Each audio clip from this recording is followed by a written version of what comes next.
The Galactic Council had always dismissed Earth as a harmless backwater world, a planet filled with primitive creatures who fought among themselves, squandered their resources, and barely managed space travel beyond their own moon. For centuries, the ruling species of the galaxy, the Cathari, the Draal, the Vortian, viewed Earth as nothing more than a curiosity, an unimportant world in the vast sea of stars. The Cathari, a race of towering, crystalline beings, had once surveyed Earth millennia ago and deemed it biologically unremarkable. The Draal, cybernetic warlords who had conquered a dozen star systems, saw Earth as a primitive rock unworthy of conquest. The Vortian, an ancient species with near-immortal lifespans, found humans too reckless, too emotional, too unpredictable to be of any significance. And so, Earth was left alone. But all of that changed the day the Rulzaran Empire made the mistake of invading. The Rulzarans were a brutal, war-hardened species, their empire stretching across hundreds of worlds. They were conquerors, believing that only the strongest had the right to exist. They had crushed the Trelkan uprising in a matter of days, reduced the proud Balinari race to servitude, and even driven the fierce Gorathians into extinction. When their warships entered the Sol system, they expected the same easy victory. They were wrong. The first strike came swiftly. Orbital bombardments turned entire cities into rubble, leaving millions dead within hours. The Galactic Council watched from a distance, assuming Earth would fall like so many others before it. They expected humanity to surrender. Instead, humanity fought back. Within hours of the invasion, human forces responded with a ferocity that shocked the galaxy. They weren't just defending their world, they were attacking. Every inch of ground was contested with sheer determination. Every street turned into a battleground.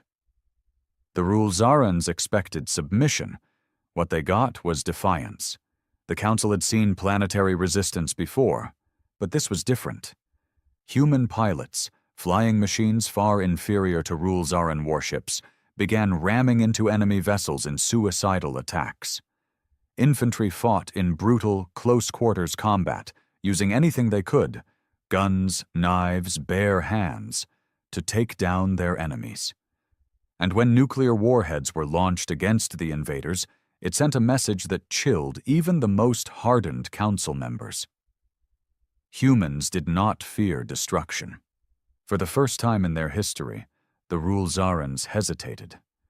Their ships, their armies, their overwhelming technological superiority, it didn't matter. The humans didn't fight for conquest or survival alone. They fought with something the galaxy had never understood before: sheer, unbreakable will. Then, the humans retaliated. Their scientists, engineers, and strategists, once mocked as primitive, began adapting alien technology at an alarming rate. They didn't just fight back. They learned, they improved, and they turned the enemy's weapons against them. Within weeks, human strike teams infiltrated Rulzaran command ships. Within months, entire Rulzaran fleets were being ambushed and destroyed. The Galactic Council watched in horror as the impossible happened. Earth wasn't falling. The Rulzaran Empire was.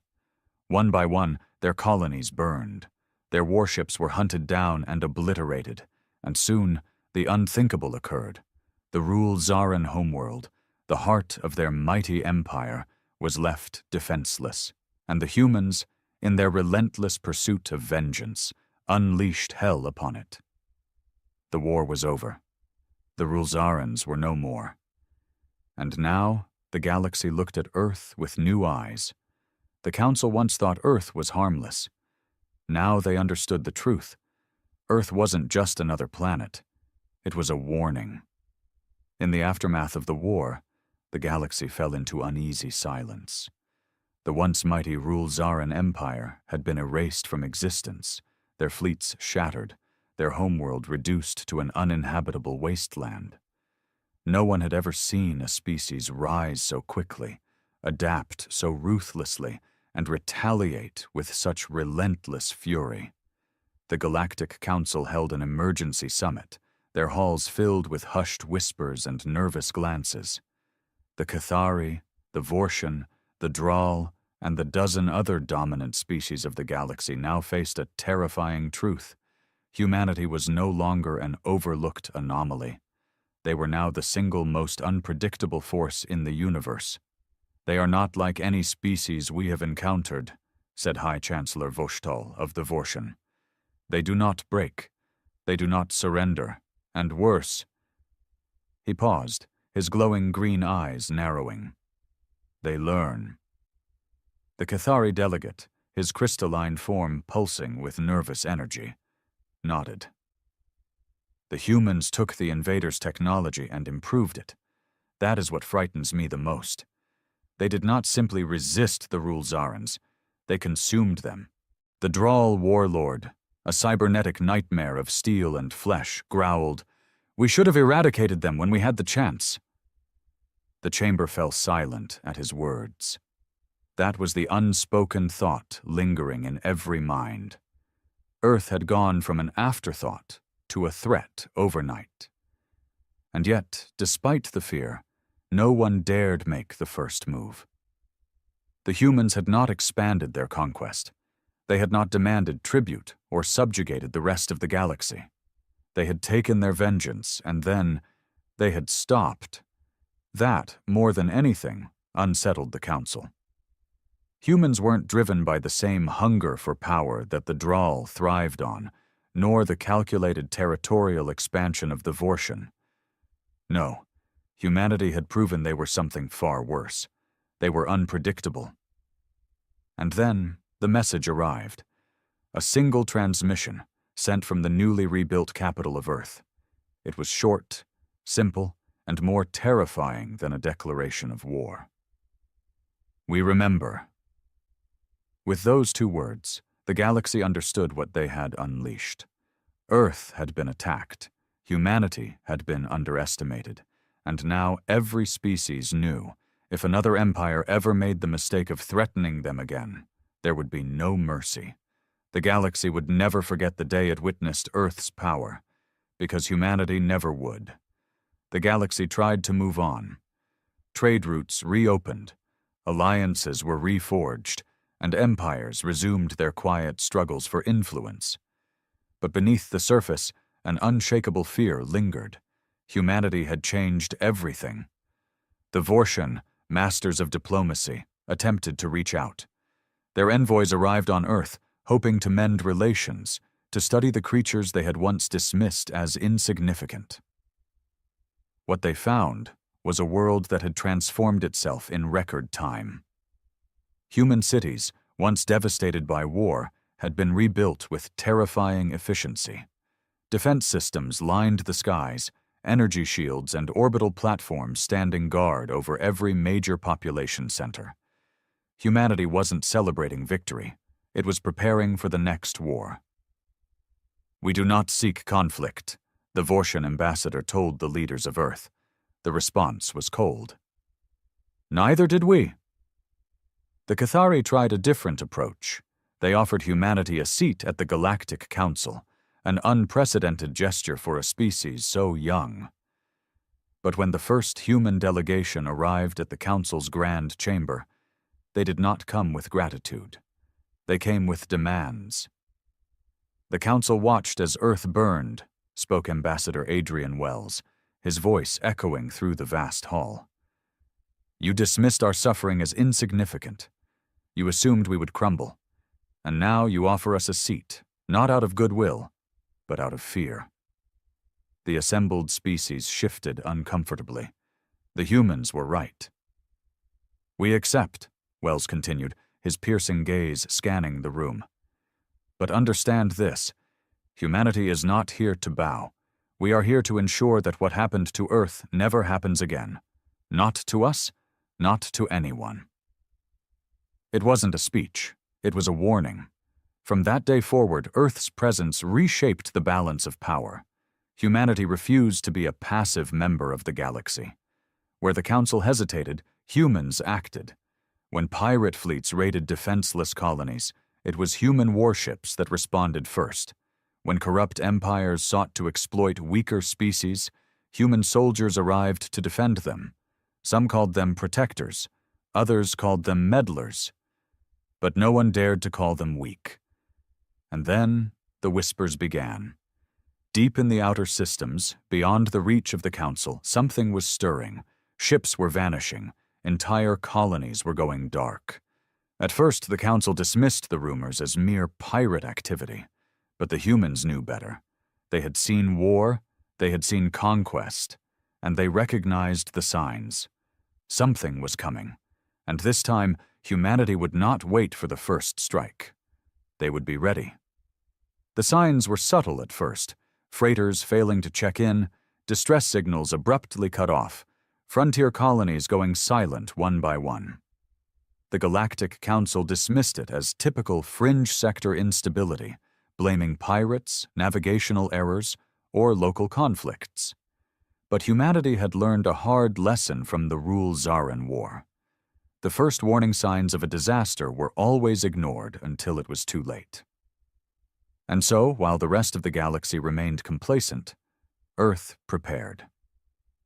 The newly formed Terran Defense Initiative, TDI, launched a series of scouting missions into the uncharted regions beyond Council space. These were not official, nor were they sanctioned. Humanity had learned that when danger lurked in the void, the Council preferred to look the other way. But Earth could not afford such ignorance. Captain Jackson Reed of the UNSV Argus, a state-of-the-art reconnaissance vessel, led the first mission into the dead expanse, a vast region of space where ships had been disappearing. The Argus had the best stealth technology humanity had reverse-engineered from its conquered enemies. It could slip between star systems unnoticed, its sensors piercing the darkness in search of the unknown. It took only 3 days before they found it. A derelict Vortian colony ship floated aimlessly near the edge of a dying star system.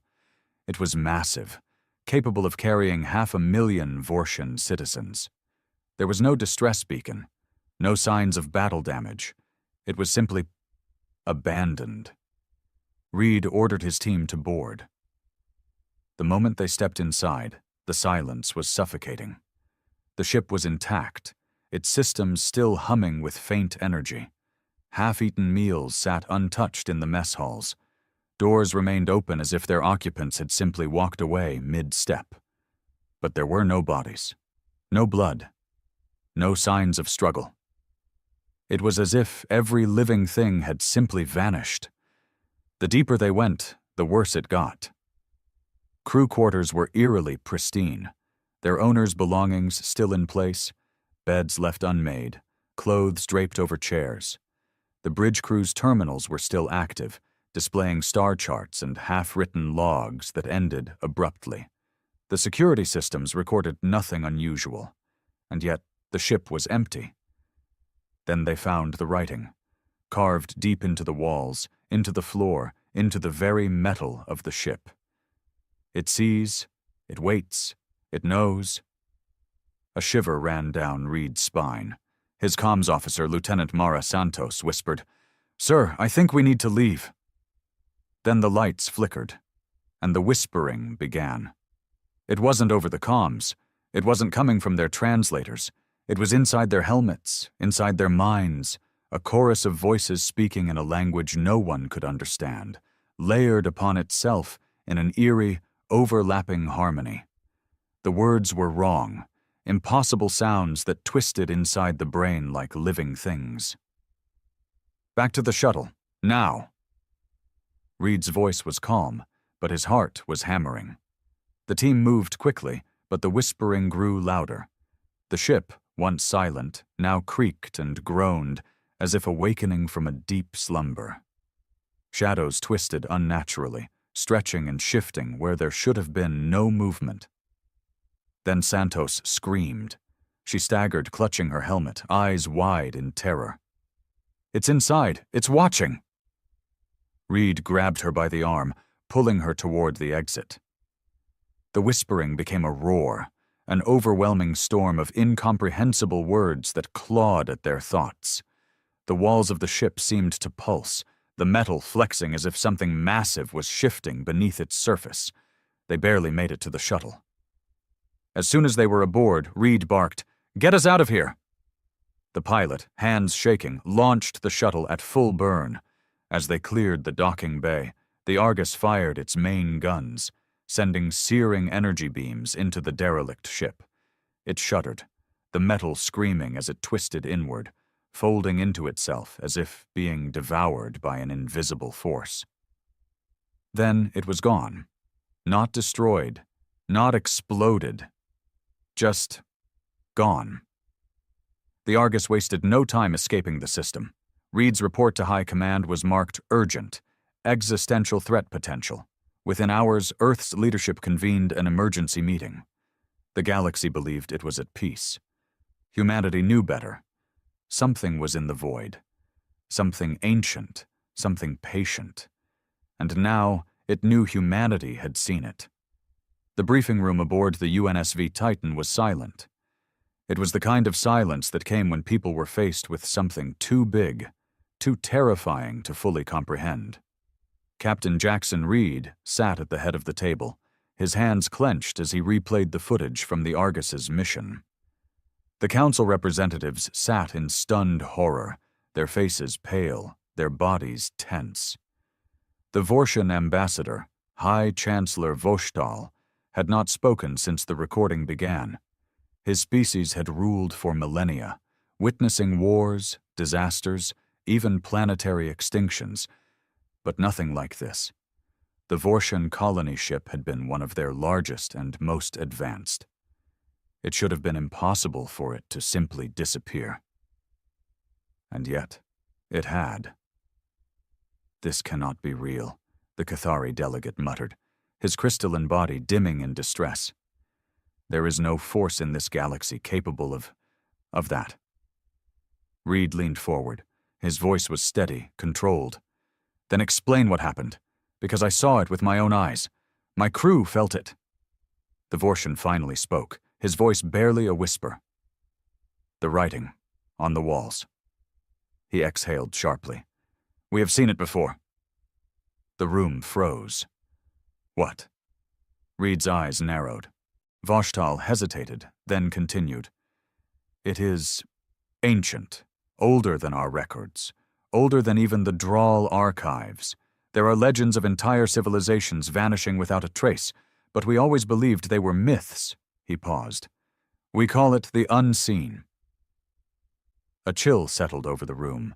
The Drawl representative scoffed, but there was a nervous twitch in his mechanical eye. "Superstitious nonsense. Some kind of anomaly, a spatial collapse, an unknown weapon?" "Do we have a weapon that can do this?" Reed interrupted, locking eyes with the Drawl warlord. The alien's response was silence. Reed pressed on. "This is not a myth. We found that colony ship. It wasn't destroyed, it was empty. And then, it wasn't there anymore." He took a slow breath. "If your legends are true, then we need to know everything." Voshtal hesitated again, then finally he spoke. "Long before our time, there were others," he said. "Empires that spanned the stars, species that ruled unchallenged. They believed themselves invincible." His eyes darkened. "Then, one by one they vanished. No war, no destruction, just gone." Reed frowned. "And no one thought to warn the rest of the galaxy?" "They did." Voshtal's voice was grim. "They left messages, the same words your people found on that ship. It sees, it waits, it knows." Silence. It was the Cathari who finally broke it. "We have been arrogant," he murmured. "For so long we have believed ourselves the masters of the stars. But something else has been watching. Waiting." Reed clenched his jaw. He had seen wars. He had seen planets burn, seen entire species wiped from existence. But this was something else, something worse. It wasn't an enemy they could fight. It was something beyond war, beyond weapons, a predator. The Galactic Council scrambled.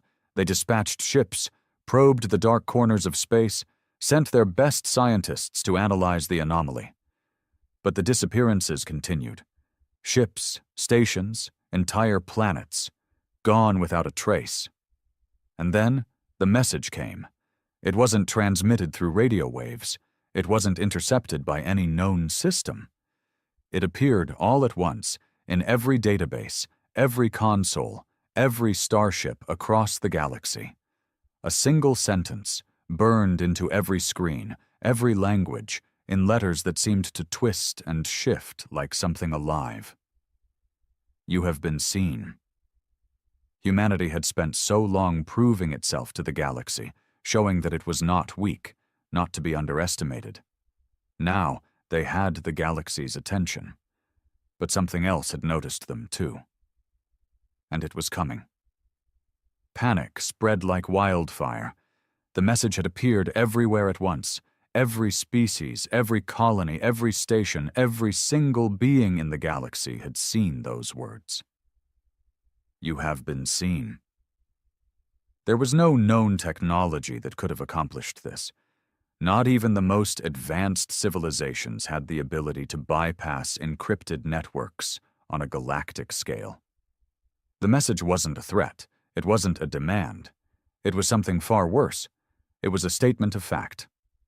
For the first time in recorded history, the Galactic Council declared a state of universal emergency. Armadas were mobilized, colonies fortified, and border systems evacuated. But where would they run? What were they even preparing to fight? No one knew, except humanity. The moment the message appeared, Earth's response was immediate. The Terran Defense Initiative initiated Protocol Black, a plan that had been theorized but never used until now. Every major city was placed under martial law. Every military asset was deployed. Every scientist, engineer, and strategist was called upon to prepare for what was coming. Humanity had learned far too late that they had not been alone in the dark. They had never been alone. And then the first world vanished. It was a Drawl colony, home to over 7 billion souls. There was no warning, no distress calls, no signs of an attack. One moment it was there. The next, its star system was empty. No debris, no wreckage, no survivors. It had simply ceased to exist. The Drawl were not an emotional species. They were warlords, conquerors, a civilization forged in battle. But now, they were afraid. The Vortian homeworld was next. The Vortian were among the oldest races in the galaxy. They had survived supernovas, galactic wars, extinction-level catastrophes. Their planet had stood for millions of years. It was considered untouchable, and yet within a single breath of time, it was erased. Not destroyed, not invaded, just gone. The Council fell into chaos. Entire fleets went dark. High-ranking officials disappeared. The galactic economy collapsed overnight. What was once a collection of proud, warring species had been reduced to terrified, scrambling survivors. And all the while, the messages continued. You have been seen. You have been measured. You have been found wanting. Then came the nightmares. At first, only a few reported them. Fleeting, eerie visions of something vast and endless lurking in the void. But soon, the reports flooded in from every corner of the galaxy. Creatures without form. Shadows that slithered through the edges of consciousness. A presence that could not be described, only felt. No one knew what it was, only that it was watching. And then Earth received a second message. This time it wasn't broadcast to the galaxy. It did not appear on every screen. It was sent directly to humanity. Only humans saw the words. Only humans heard the voice. You are different. It was the first and only time the message had changed. And that was what terrified humanity the most. The rest of the galaxy had been judged. And now, the question remained. Would humanity be spared? Or had they merely caught the interest of something far, far worse? The universe had gone silent. What was once a galaxy teeming with life, conflict, and politics had been reduced to whispers of terror. Entire civilizations were vanishing like footprints in a storm. Great fleets, planetary defense networks, ancient fortresses, all useless. And yet, Earth remained untouched. The Galactic Council no longer existed. What remained of its member species had fractured into desperate enclaves, hiding in deep space stations, in forgotten corners of the void. No longer rulers, no longer conquerors, only prey, waiting for their turn to disappear. But humanity had been given a message unlike the others. You are different. It was a statement, a declaration, a choice. And Earth had no idea what it meant. The Terran Defense Initiative's war room was buried deep beneath the surface of Mars, hidden behind layers of reinforced alloys, electromagnetic shielding, and quantum encryption barriers. It was the most secure location in the Sol system. Yet, despite all its technology, all its security, it could not stop the fear that hung over the room like a thick fog.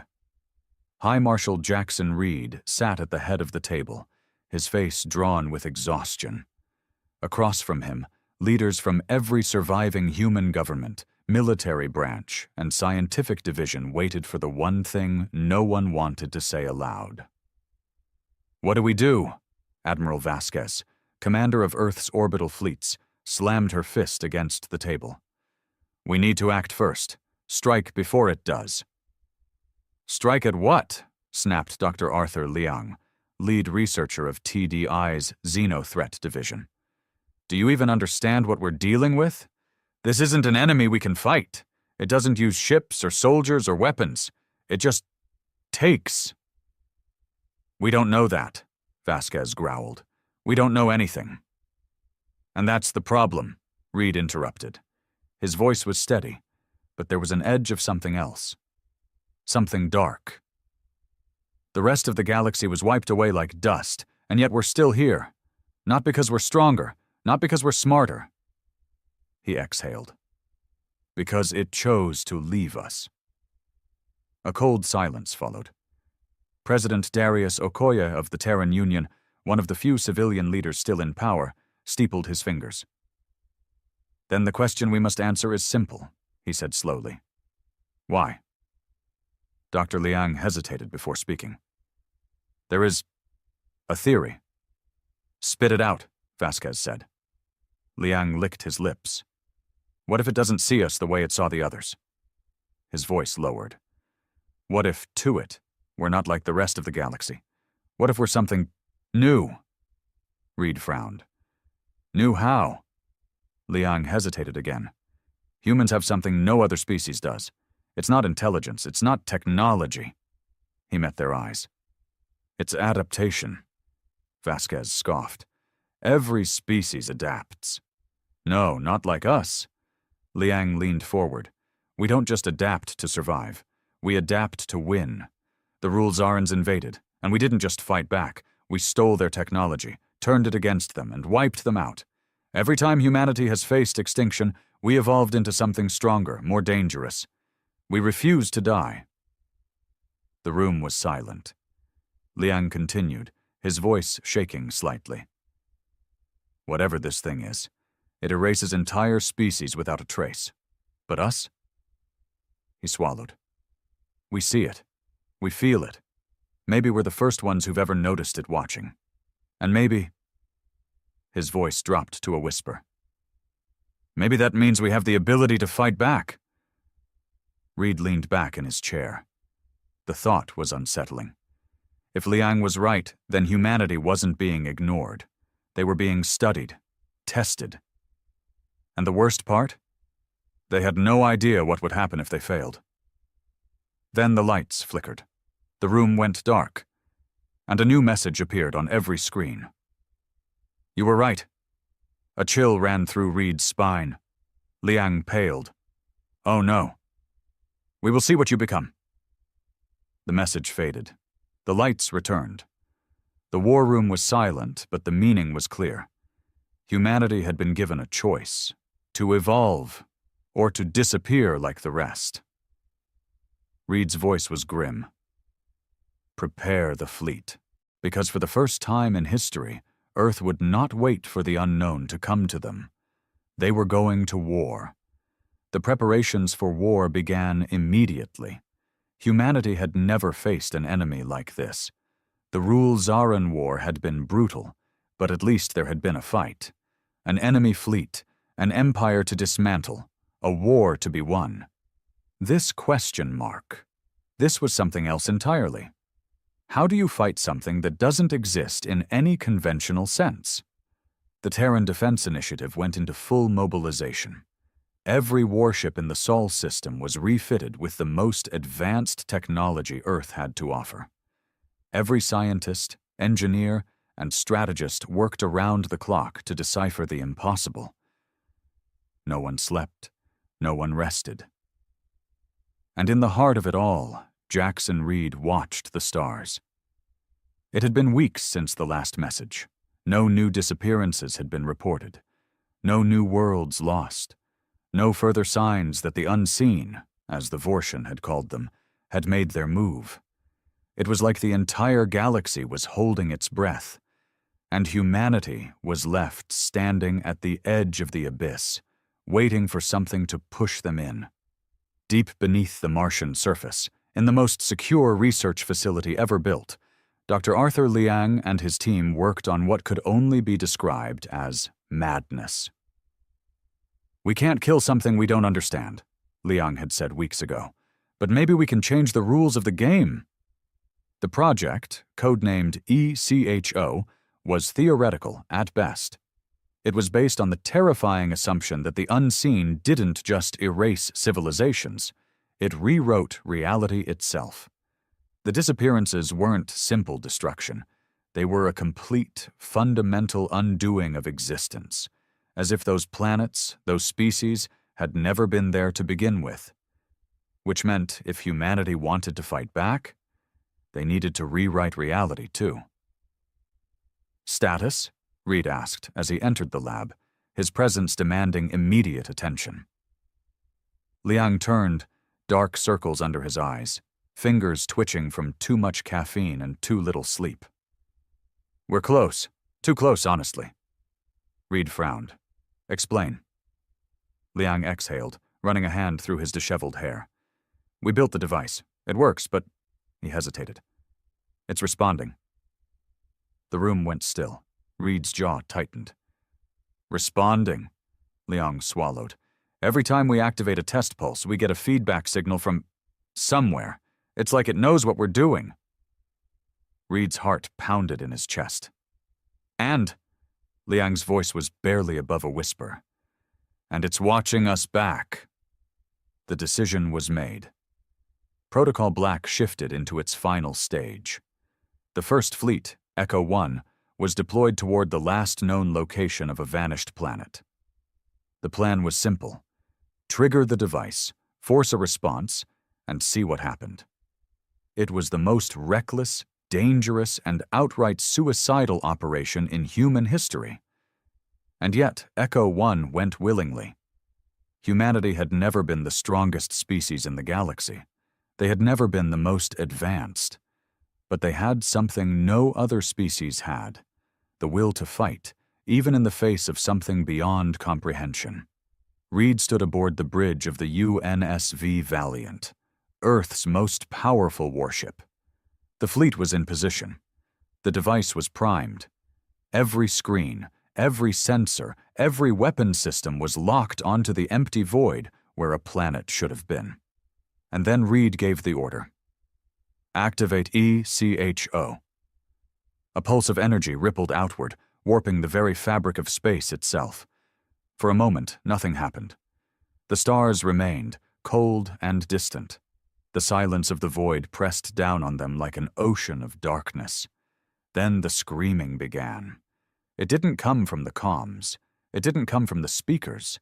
It came from inside their heads, thousands of voices overlapping, a chorus of something ancient and hungry. The ship's lights flickered. Shadows stretched unnaturally, twisting and writhing like living things. The fabric of reality itself shuddered. And then they saw it. The void opened. It wasn't a portal. It wasn't a wormhole. It was something else. A tear in existence, a wound in the universe, and from within, something gazed back. Not a ship, not a fleet, not an army, just eyes. Too many to count, too large to comprehend.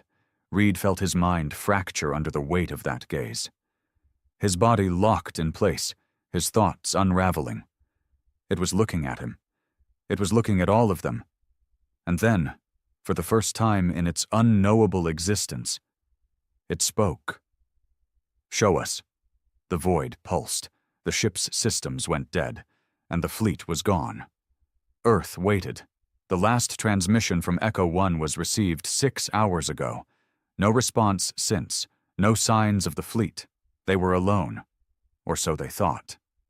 Then a single transmission came through. One word, a single whispered message. "Survive." The transmission was traced. It was coming from the Valiant, and the Valiant no longer existed in known space. Humanity had made first contact. Now, the real war would begin. The Valiant drifted in the void. Or at least it felt like drifting. There were no stars, no planets, no points of reference, just an endless, stretching darkness that swallowed all sense of direction. Reed had no idea how long they had been here. The ship's systems were unresponsive. The crew was silent, their minds still reeling from the sheer wrongness of whatever had just happened. And yet, he was still alive.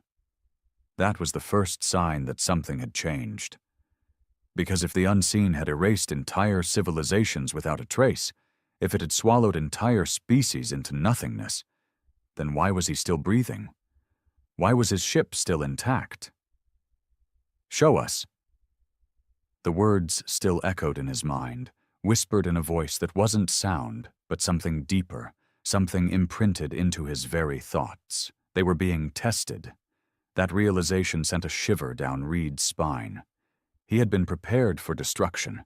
He had been ready to fight and die. But this was something else. "Status report," he managed, his voice hoarse. For a long moment there was no response. Then, slowly, his officers snapped out of their daze, shaking off the weight of whatever had gripped them. "Systems are partially operational," said Santos, her voice trembling. "I don't know how, but we have power again." Reed frowned.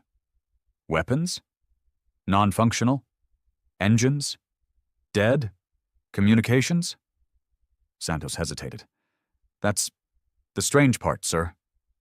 She turned to face him, her expression grim. "We're receiving transmissions." Reed's pulse quickened. "From where?" Santos swallowed. "Everywhere." A cold dread settled in Reed's stomach. "Define everywhere." Santos's hands trembled as she brought up the data. "We're picking up distress signals, multiple frequencies, some in known languages, some in ones that don't exist anymore." Reed's breath caught in his throat. He moved to the main screen, watching as Santos displayed the transmissions. Some were recent, some were thousands of years old, some came from species that had been erased from history, and some were in human languages. "Impossible," whispered Vasquez. "That's impossible." Reed's hands clenched into fists. The unseen hadn't just watched civilizations vanish, it had kept them, or at least echoes of them, and now it had taken Echo 1 into the same place. Was this where the lost civilizations had gone? Were they still here, trapped in this place? Had humanity just crossed into something far beyond life and death? Then, the darkness shifted. It wasn't an attack. It wasn't a movement. It was something more fundamental, like the fabric of space itself was bending. A shape emerged, a silhouette, vast and unknowable, shifting between dimensions. It had no form, yet it had every form. It was an absence, yet it was more present than anything Reed had ever encountered. And then, in the midst of the void, something changed. A shape took form. A figure, almost human. It was tall, impossible. It had no face, but Reed felt its gaze. And then it spoke, not with words, not with sound, but with understanding. "You are not like the others." Reed's mind burned. He gritted his teeth, forcing himself to stand against the pressure, the weight of its presence. "We adapt," he forced out. "We survive." The being regarded him. Then it spoke again. "Show us." Reed exhaled. He understood now. This wasn't just survival. It was a challenge. The unseen had taken species before. It had consumed empires, erased histories. But humanity? Humanity had done something no one else had. They had looked back. And now, the test had begun. The Valiant was no longer alone in the void. And neither was humanity. Because whatever came next, the fate of the entire galaxy depended on what they did now. The void pulsed. It wasn't light. It wasn't sound. It was something deeper, something Reed's mind struggled to comprehend. The figure, if it even was a figure, remained motionless, but the space around it shifted. The very laws of reality bent and twisted like they were being rewritten in real time. And then, the pressure returned. Not an attack, not a threat, a demand. "Show us." Reed steadied himself. He had spent his life preparing for battles fought with weapons, tactics, and brute force. But this was something else entirely. He had no army, no fleet, no weapons. All he had was humanity itself. Reed took a slow breath and raised his chin. "You want to see what makes us different?" His voice was hoarse but steady. "Fine. Then watch." The Valiant was still adrift in the void, but its systems were slowly flickering back to life. Santos worked furiously at her console, her hands flying over controls as she attempted to make sense of the data pouring in. "We're reading gravitational distortions across multiple spectra," she said. "This place, it isn't space as we know it. It's like we're inside." "A construct," Liang finished. His voice was barely above a whisper. "Not a place, not a dimension, but something made." Reed frowned. "A prison," Liang shook his head. "Number an experiment." The thought made Reed's stomach turn. "Experimenting on what?" Liang hesitated, then pointed to the distress signals still flooding their sensors.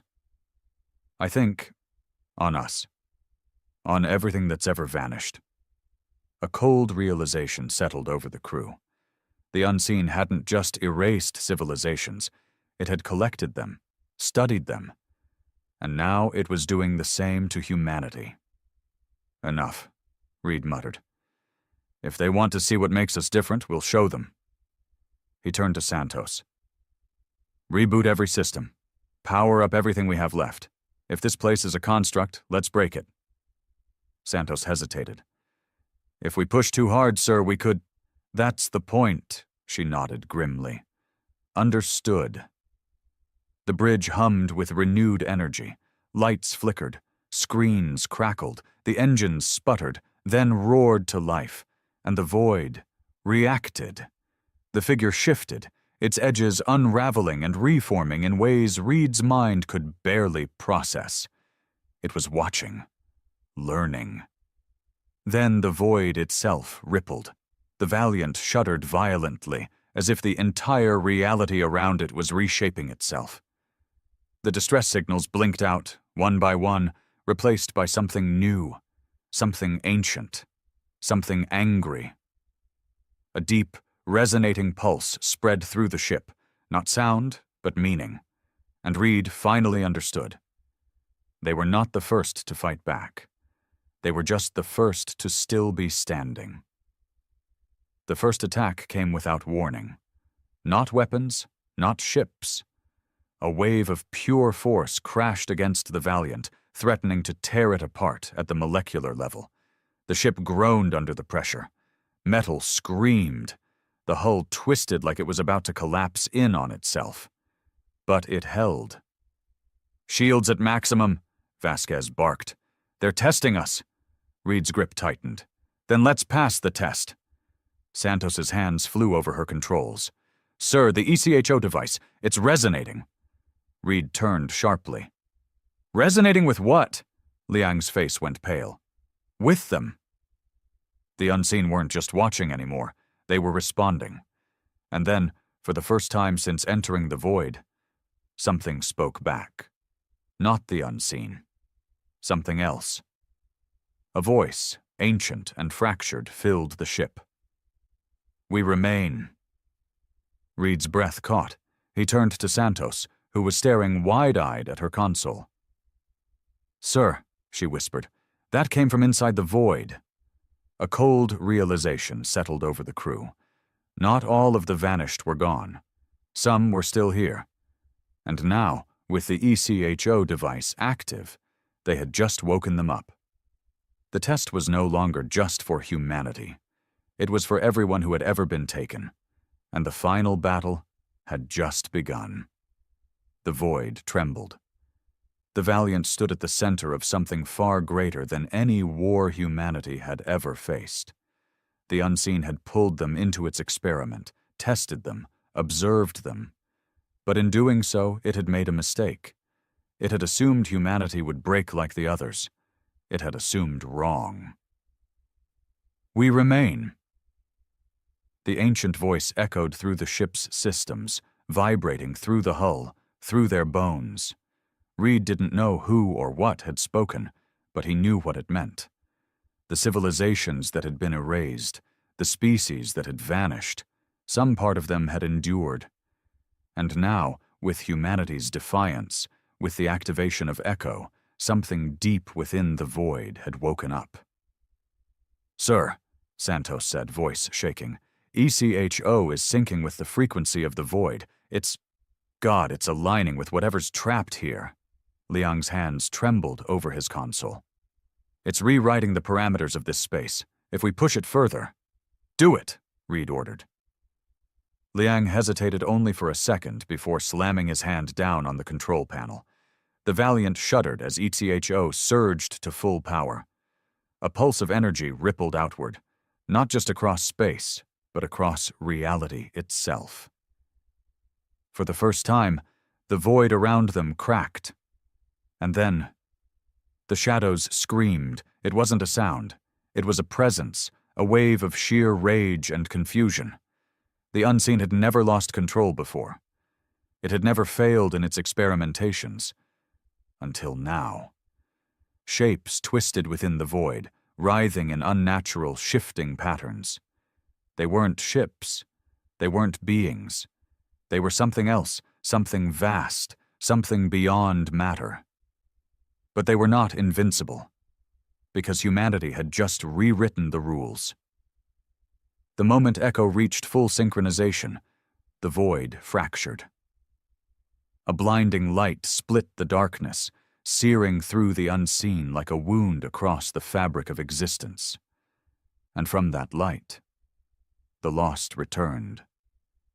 Ships began to reappear, flickering into existence, some ancient, some new. Planets long thought erased flickered at the edge of reality, trying to return. The voices that had whispered in the void, trapped for eons, rose in unison. The test was over. Humanity had passed. And now the unseen faced something it had never encountered before. Resistance. The void shook as something vast, something angry, surged back against its captor. The lost civilizations, the forgotten species, whatever traces of them remained, they fought back. Reed watched in awe as the darkness recoiled. The unseen had devoured for so long, watching, measuring, consuming. It had been unstoppable. Until now. Humanity had done what no other species had. They had looked back into the abyss, and they had taught the abyss to fear. The Valiant re-emerged into real space with a violent jolt. One moment they were trapped in the void. The next they were home. Earth, the Sol system, the stars as they were meant to be. The crew sat in stunned silence, the hum of the ship's systems the only sound. "Are we?" Santos trailed off, eyes wide. "Are we back?" Liang stared at the readouts. "We are. But—" Reed turned. "But what?" Liang hesitated. Then, slowly, he turned his screen toward Reed. The galactic map was different. Planets that had been lost were back. Systems that had been erased from records had returned. And deep in the void, where the unseen had ruled for eons, there was nothing. Not silence, not darkness, just emptiness. Whatever had existed there before was gone. Reed exhaled slowly. "We changed something." Liang nodded. "We didn't just fight back. We rewrote the board." Santos's voice was barely a whisper. "So what happens now?" Reed looked out at the stars. The galaxy had been forever altered. Civilizations had returned. The unseen had been erased, or maybe it had retreated, licking its wounds, waiting for another moment to strike. Either way, humanity had proven itself. They were no longer just survivors. They were something new, and the galaxy would never underestimate them again. Reed's lips curled into a grim smile. "Now," he said, "now, we see what we become."